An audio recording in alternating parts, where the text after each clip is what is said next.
I took this 20-gallon aquarium and turned it into this beautiful terrarium. Today I'm taking you back all the way to day one of the build and sharing what I learned the hard way so you don't have to. First thing I need to do is put on some gloves. It will help me get a better grip of this terrarium because my hands are usually dry and these gloves are small. They're smaller than my hand, especially my right hand, but these are the only set of gloves I have. Okay, perfect. All right, so what I'm going to do first is tip this over. Maybe I want to tip it over. I have been so worried about this. The only thing that intimidates me is using this. I want to see if I want to use any of this stuff on here. I might want to use some of these pieces. I have these wooden pieces and I think I might want to use these. I think what I'm going to do is put the foam on first and then place these. I have been trying to do this for the longest because oh my gosh, almost 6 months. I purchased this and then I didn't do anything with it.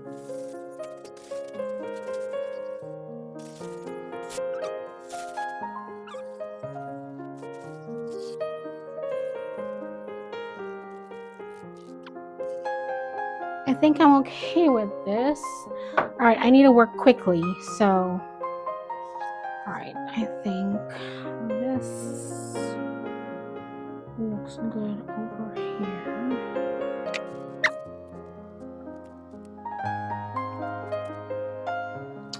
This thing empties out really quickly. All right, what I'm gonna do.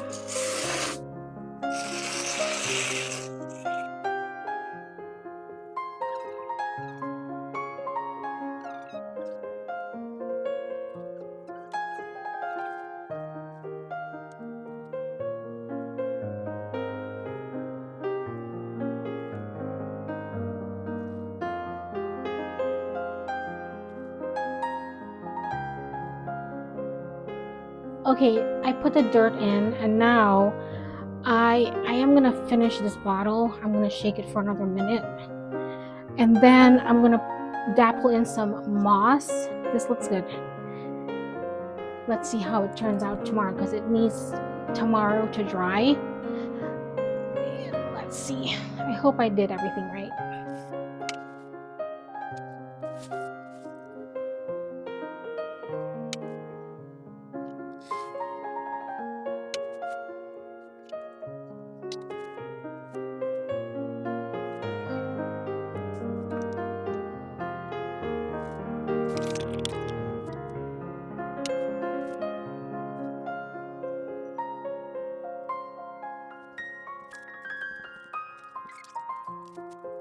I finished. Oh.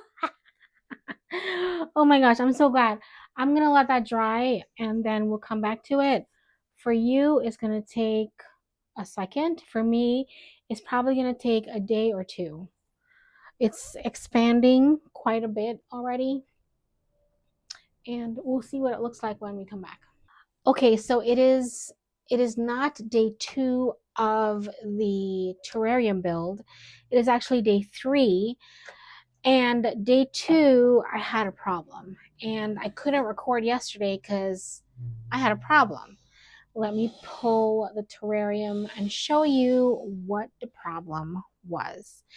I wanted this to be quick and I've not had anyone talk about this when I've watched videos. There was one person that mentioned it. Of course, I had to Google that particular problem. All right, let me point the camera down. Okay, so here we have is the terrarium right here. Okay, so this is to be the wall of it, and this is my foam that I put on in the video that you just saw. However, it's detached itself from the glass completely and it shrunk. It's now I didn't have it um all the way to the bottom. How can you see this? Okay, so that's a little better. So I had it all the way up here. I had it all the way up here, and there the gap on the bottom is just it's a lot, but I wanted to leave a gap so I can add some more soil. And I need to fix this. It pulled away from the sides here and over here. Okay, so yeah, do you see how much it's like it moved, pulled away? So yeah, and on the sides. So okay, so that is what I'm dealing with, and I need to fix it today. I was already out yesterday, so I was able to get silicone, and that is what you need to do this with the foam. You need silicone.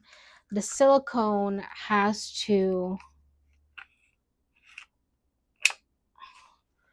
the silicone add texture to this. So we're going to do this. I've never used a silicone gun before. What I'm going to do is clean a glass, add the silicone, stick it, and let it sit overnight. Did I mention that the foam had to cure overnight? I don't know if I did. If I didn't, I'm sorry. So the foam had to cure overnight, and yesterday I checked it, and that's when I realized it was pulling out of the glass and it shrunk. So I was already leaving out before I saw it, so I was able to get silicone. So the silicone also has to cure the next day. I'm gonna see if I could do the silicone and then later on tonight add the foam. So the other problem I have is I went to the store yesterday and I have black foam. I'm using black foam for the background, and this foam I have is neutral. So, and it's a different foam. It's like different foam altogether. So they didn't have the one that I used before. So, I mean, there was nothing I can do. I'm just gonna have to deal with it. So what I'm thinking I'm gonna do is around the area where this foam is going to be with a different color, there's going to be moss on it, so I'm not going to worry too much. And then I'm going to continue speckling moss all over the back of it. So this is what the foam looks like. I'm going to continue putting moss all over this like I have here.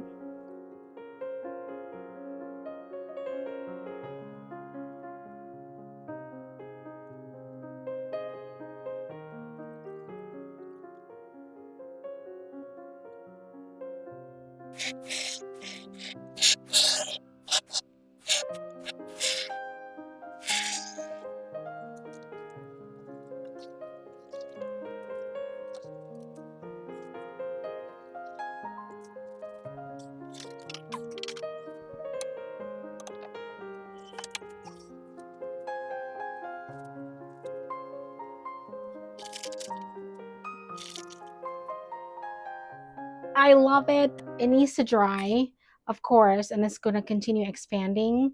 You have to see this. It's going to look so good once I turn it over. It's upside down, and this is the back.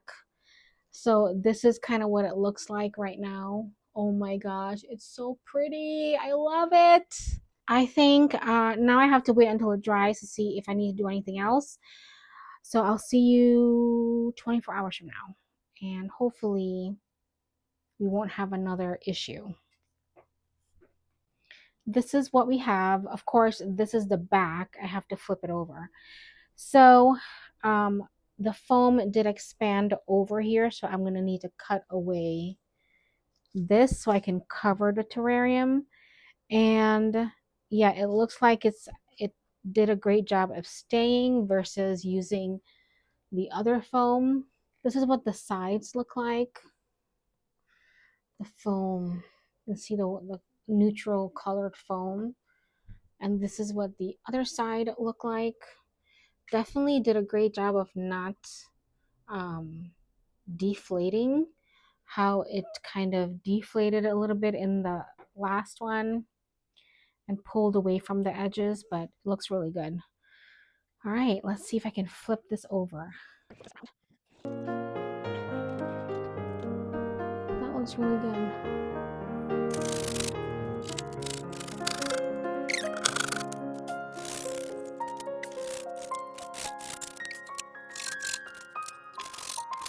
My cover is here. Yep, no problem. I can cover it.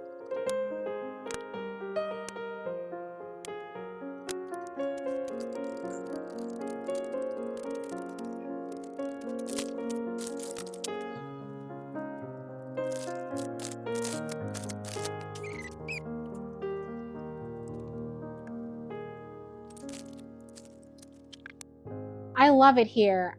Now we're going to add the leca and then the netting and then the soil. And then the best part would be adding the plants. So let's get into that.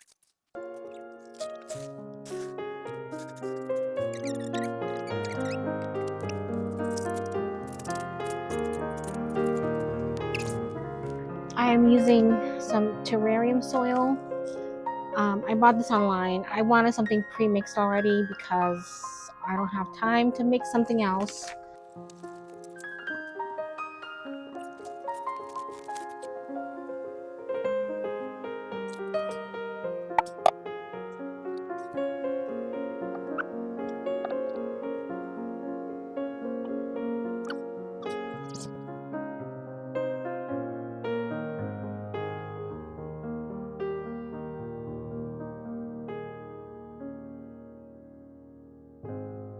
Oh my gosh, it is done.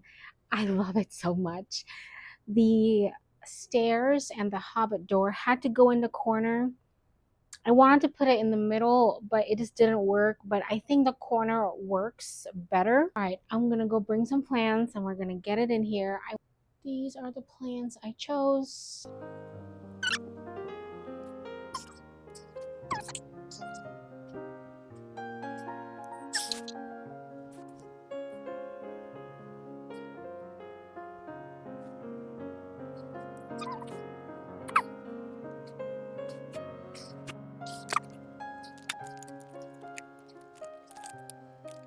This is one of my jewel orchids, and at the bottom it's already, it was growing another plant. Oh, that's so funny. I don't know how to remove it without hurting it. How am I going to remove this? I might have to cut the pot. I'm going to do that. All right, we have some tools.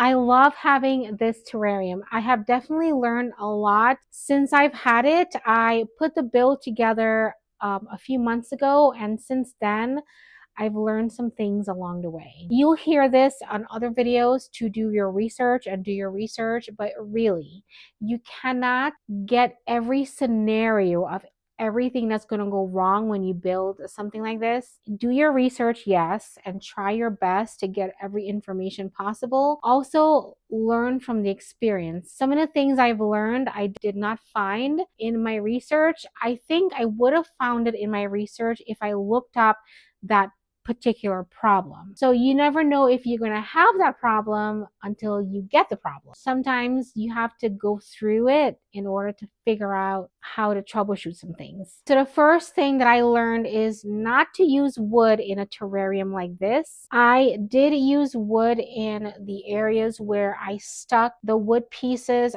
onto the foam, and I wish I did not do that because mold. I had mold within 5 days of having the terrarium. I did have wood pieces on here just laying out for aesthetic, but I took that out because it was growing mold. So I took it out.